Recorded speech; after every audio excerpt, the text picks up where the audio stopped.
Dia 227, 1 Samuel, capítulo 5.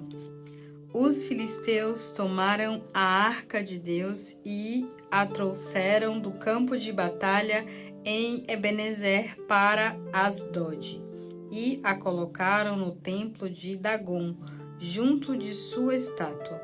Mas quando os moradores de Asdod foram ver a arca do Senhor na manhã seguinte, a estátua de Dagom estava caída, com o rosto voltado para o chão, diante da arca do Senhor. Então eles levantaram a estátua de Dagom e a puseram em pé no seu lugar. Mas na manhã seguinte, quando se levantaram de madrugada, havia acontecido a mesma coisa.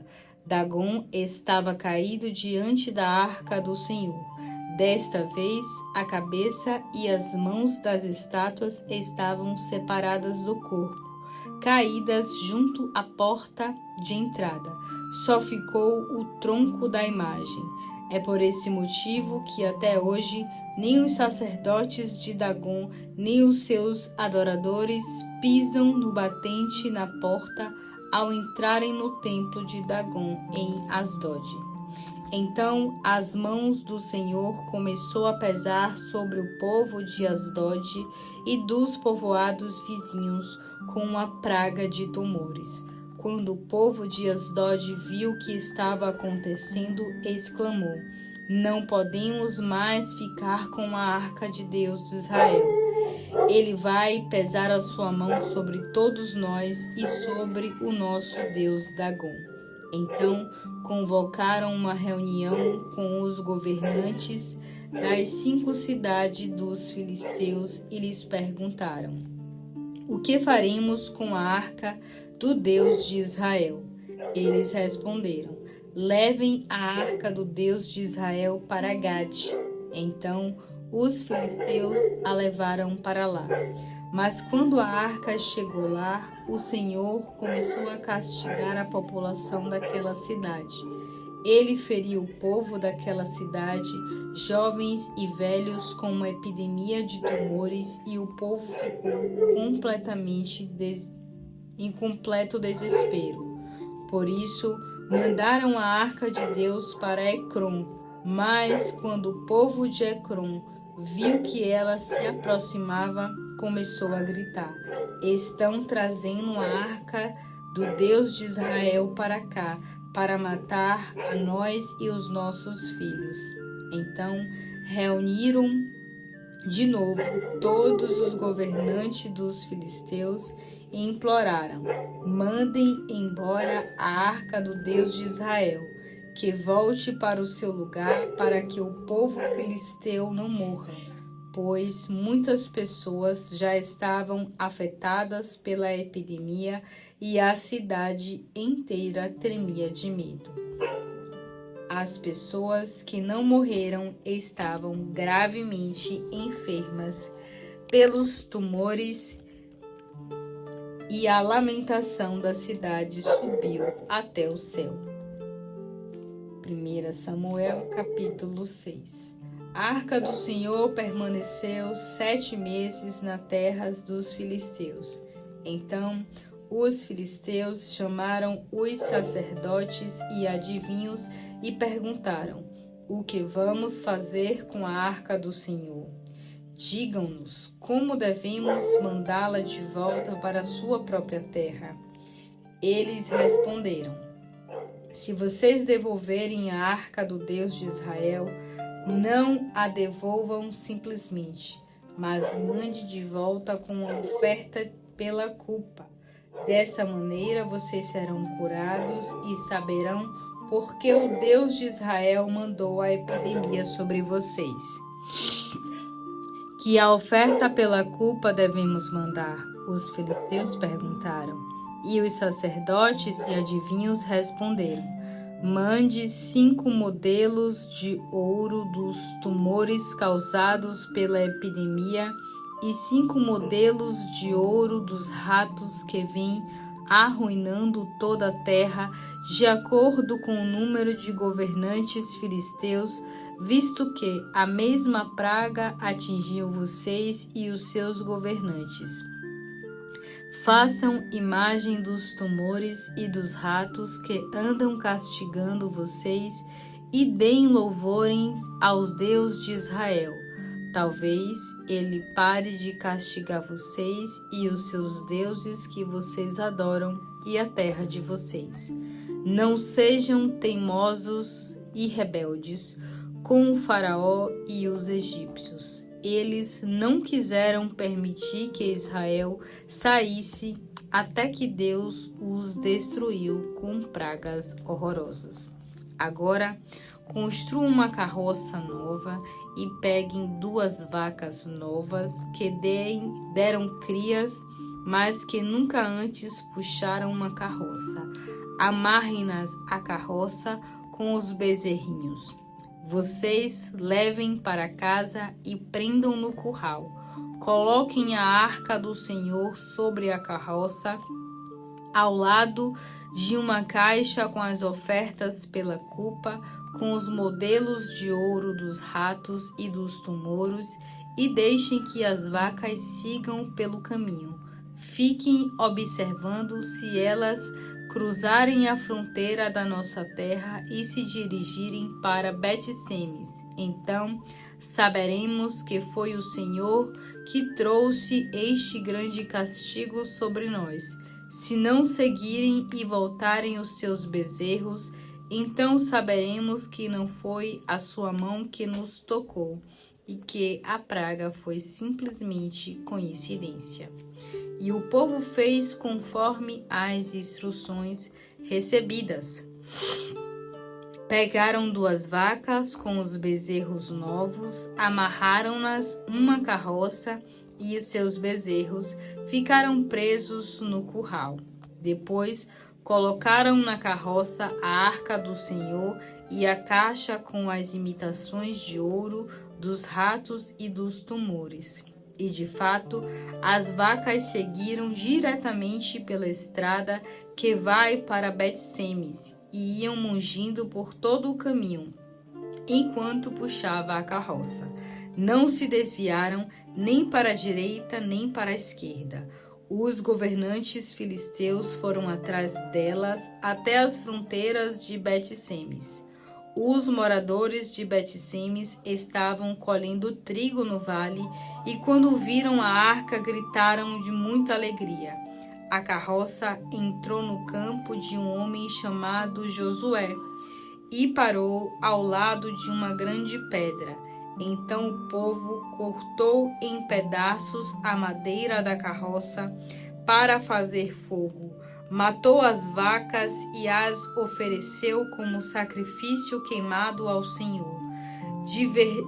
Diversos homens da tribo de Levi retiraram a arca do Senhor e a caixa da carroça e as colocaram sobre uma grande pedra. Naquele dia, o povo de Bet-Semes ofereceu sacrifícios queimados e outros sacrifícios ao Senhor. Depois que os 5 governantes filisteus viram tudo aquilo, voltaram a Ecrom naquele mesmo dia. Os 5 modelos de ouro dos tumores enviados pelos filisteus como oferta ao Senhor pela culpa eram presente dos governantes das principais cidades, ou seja, Asdod, Gaza, Ascalon, Gate e Ecrom. O número de ratos de ouro era para oferta a Deus pela culpa das outras cidades dos filisteus, que pertenciam aos 5 governantes, tanto as cidades fortificadas como os povoados do interior. A grande rocha sobre a qual puseram a arca do Senhor ainda pode ser vista em Bet-Semes, no campo de Josué, até o dia de hoje. Porém, o Senhor matou 70 homens de Bet-Semes porque olharam para dentro da arca do Senhor, e o povo chorou por causa das muitas pessoas que foram mortas pelo Senhor. Quem pode estar perante o Senhor, este Deus Santo? Clamaram. A quem enviaremos a arca para que fique longe de nós? Assim, mandaram mensageiros ao povo de Quiriate-Jearim, dizendo: Os filisteus devolveram a arca do Senhor. Desçam até aqui e levem a arca. Eles imploravam.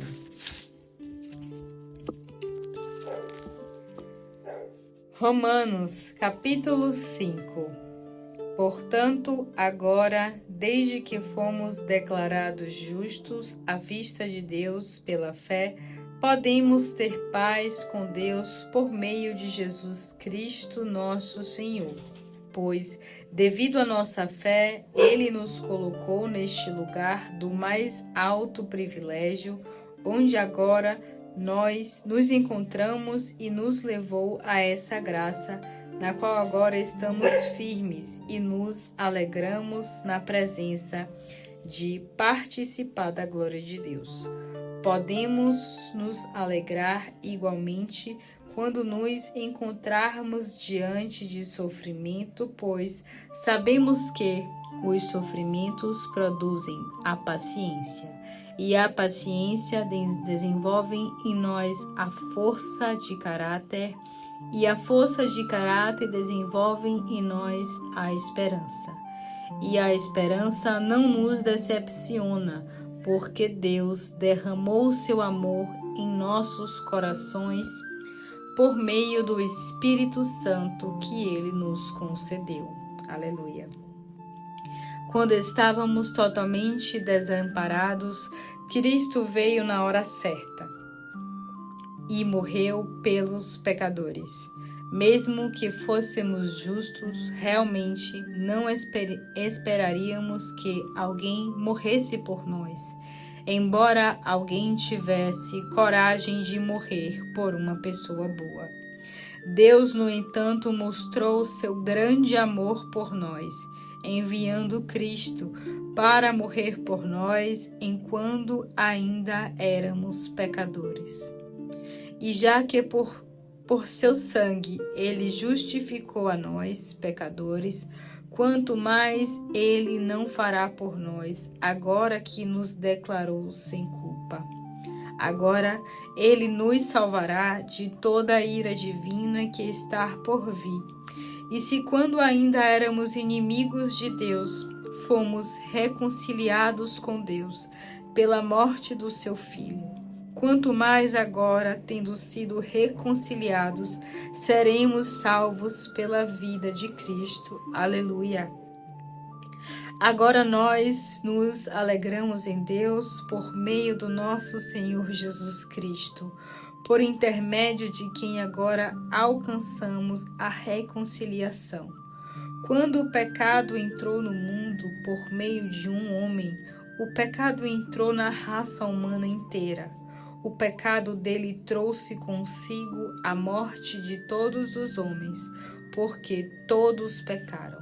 Assim, o pecado já existia no mundo antes mesmo do advento da lei, mas não podia ser lavado em conta, uma vez que a lei não fora dada.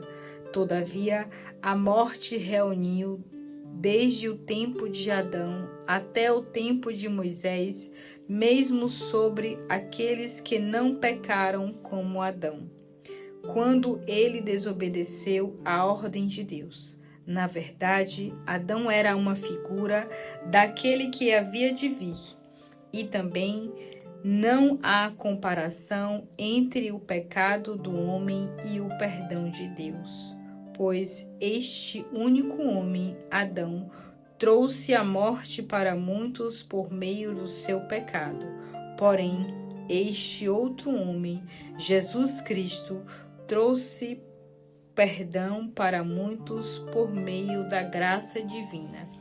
E existe uma diferença entre a dádiva de Deus e o pecado de um só homem. Por um só pecado veio o julgamento que trouxe a condenação. Mas a dádiva veio de muitos pecados e trouxe a justificação. O pecado de um único homem fez com que a morte reinasse sobre todos. Porém, todos quanto receberem o presente divino da graça e da dádiva da justiça reinarão em vida por causa deste único homem, Jesus Cristo. Portanto, quando o pecado de um único homem trouxe a condenação para todos, assim também o ato de justiça de um só ressuscitou na justificação que traz vida a todas as pessoas. Portanto, assim como por meio da desobediência de um só homem, muitos foram feitos pecadores, assim por meio da obediência de um só homem, muitos serão feitos justos. Aleluia. A lei foi dada a fim de que todos pudessem perceber os seus pecados. Entretanto, onde o pecado surgiu em excesso, a graça foi ainda mais abundante. Primeiramente, o pecado reinou sobre todos os homens e os levou à morte. Mas agora reina em seu lugar a graça de Deus pela justiça, e como resultado da vida eterna, por meio de Jesus Cristo, o nosso Senhor. Aleluia. Jeremias 44. Esta é a palavra que o Senhor deu a Jeremias sobre os judeus que estavam vivendo no Egito, nas cidades de Migdol, Táfnis e Mênfis, e também na região sul do Egito, chamada Patros. Assim diz o Senhor Todo-Poderoso, o Deus de Israel: vocês viram muito bem o tremendo castigo que eu trouxe sobre Jerusalém e sobre todas as cidades de Judá.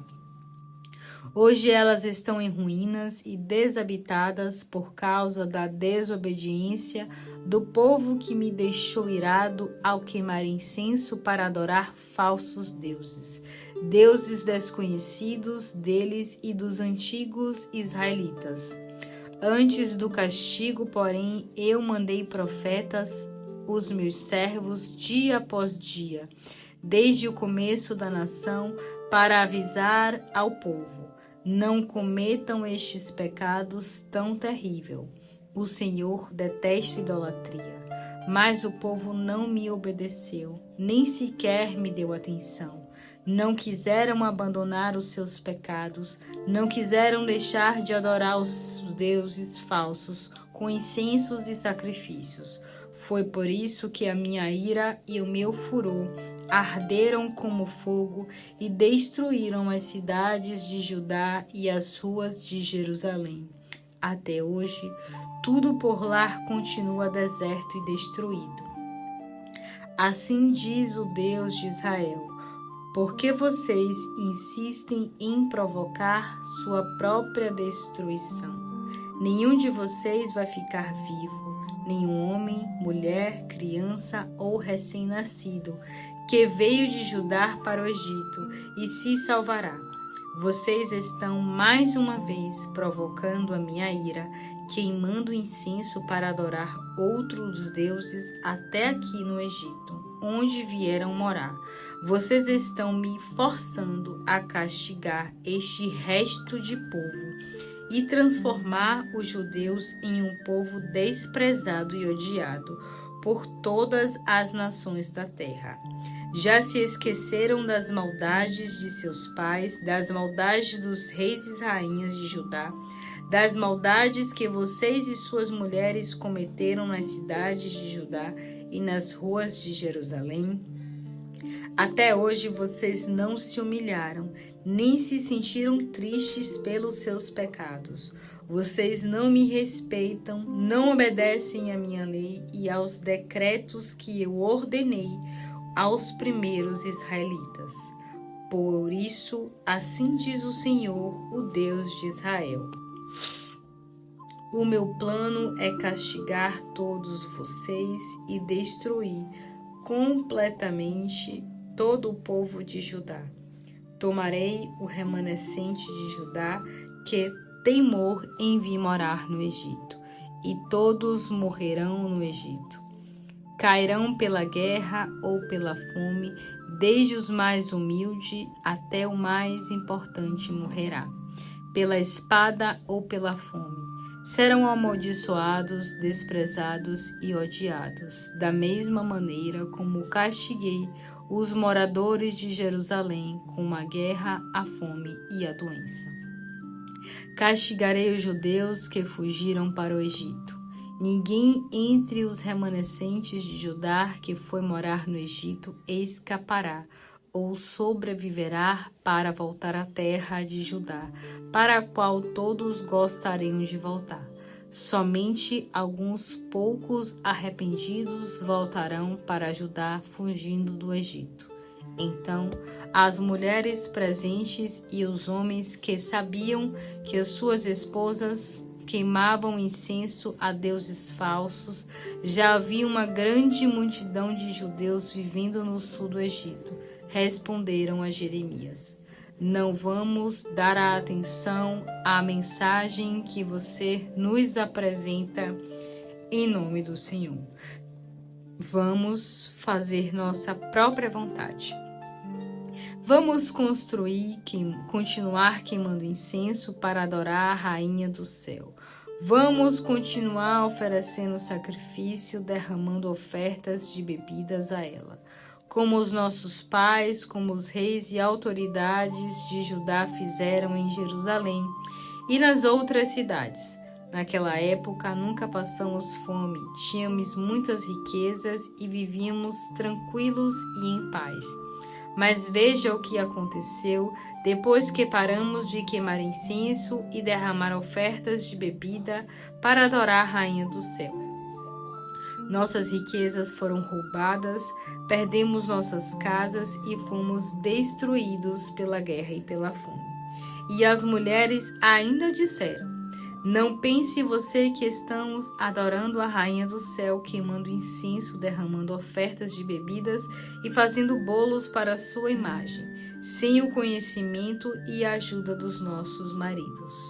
Ouvindo a resposta do povo, Jeremias disse o seguinte a todo o povo, tanto aos homens como às mulheres que estavam reunidos ali: vocês pensam que o Senhor não via seus pais queimando incenso para adorar deuses falsos?